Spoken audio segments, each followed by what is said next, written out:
निकलता है या पोस्टर लगाता है या किसी रैली में शामिल होता है तो शाम तक उसके यहाँ बीजेपी के गुंडे और गुर्गे पहुंच जाते हैं उसको धमकाने के लिए। उसके माँ बाप को ये बताते हैं कि देख कर रखना, अगर लड़की को जाने दिया तो तुम्हारे साथ ये हो जाएगा। अगर कोई झंडा लगाने वाला मिलता है तो उसके ऊपर FIR हो जाती है। 29 जनवरी को बीजेपी के गुंडों ने, जब 19 जनवरी को बीजेपी के गुंडों ने जो रक्त रंजन की कोशिश करी, उसका जो परिणाम था वो सबने देखा।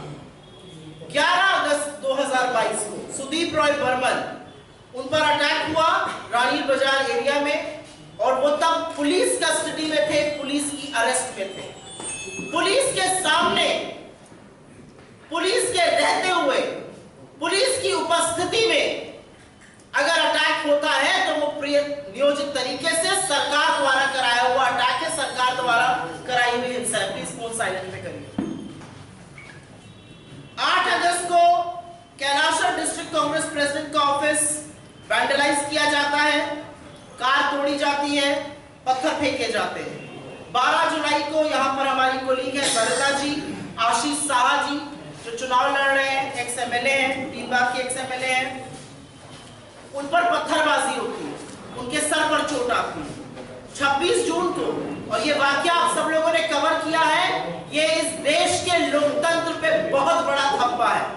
26 जून 2022 को बाई इलेक्शन हुआ था, उस बाई इलेक्शन में सुदीप जी जीते थे, लेकिन उनको ऊपर ऐसा जानलेवा हमला किया गया था कि उनके खून से उनकी पूरी शर्ट लथपथ थी। और वो जब हम लोगों ने दिल्ली में वो फोटो देखी तो हम लोगों को लगा कि देश के एक हिस्से में इस तरह की हिंसा राजनीति में कैसे हो सकती है। और ऐसे तमाम वाक्य हैं, 19 जून को हुआ, फरवरी में हुआ, तमाम वाक्य हैं। एक हिस्सा हिंसा का है जो राजनीतिक प्रतिद्वंदियों को के ऊपर हिंसा करी जा रही है। दूसरा हिस्सा जो हिंसा का है वो और भी ज्यादा शर्मनाक है। त्रिपुरा का नाम त्रिपुरेश्वरी देवी से आता है, और जो भी हमारे धर्म को मानता है वो ये जानता है कि यत्र नार्यस्तु पूज्यन्ते रमन्ते तत्र देवता। हम औरत की पूजा करते हैं, हम औरत को देवी का स्वरूप मानते हैं, और उस देवी जी के प्रदेश में महिलाओं के खिलाफ अपराध की यह स्थिति है कि त्रिपुरा नॉर्थ ईस्ट की रेप कैपिटल कहलाता है। 2.5 साल में 400 रेप केसेस हुए हैं, 18 रेप पर महीने हो रहे हैं, और ऐसे प्रदेश में जो एक देवी के नाम पर, जिस प्रदेश का नाम पड़ा है। तो सरकार क्या कर रही है? ये वायलेंस जो है वो महिलाओं के खिलाफ होता है, ये राजनीतिक प्रतिद्वंदियों के खिलाफ होता है, लेकिन अफसोस इस बात का है कि इस हिंसा से, इस वायलेंस से आप तक नहीं बचे हुए हैं।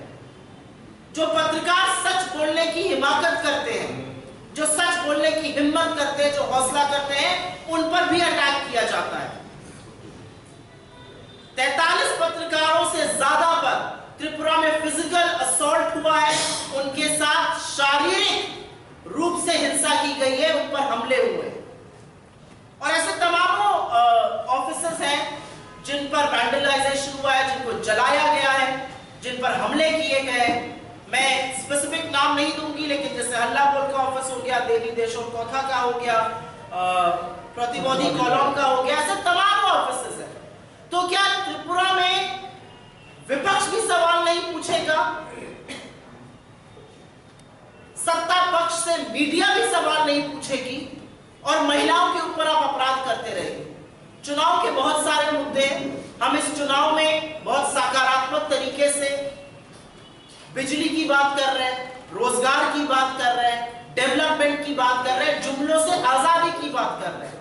लेकिन सबसे बड़ी बात यह है कि किसी भी प्रदेश के विकास के लिए पहले वहां पर कानून व्यवस्था, शांति और अमन चैन का बना रहना बहुत जरूरी है। यहां पर सुशांत चौधरी जैसे मिनिस्टर्स हैं जिनकी प्रेजेंस में दूसरे MLA पर अटैक होता है। यहां पर पुलिस कस्टडी में रह रहे ऑपोजिशन के प्रतिद्वंदियों पर अटैक होता है।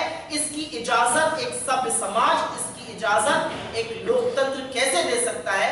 यह अपने आप में बहुत बड़ा सवाल है।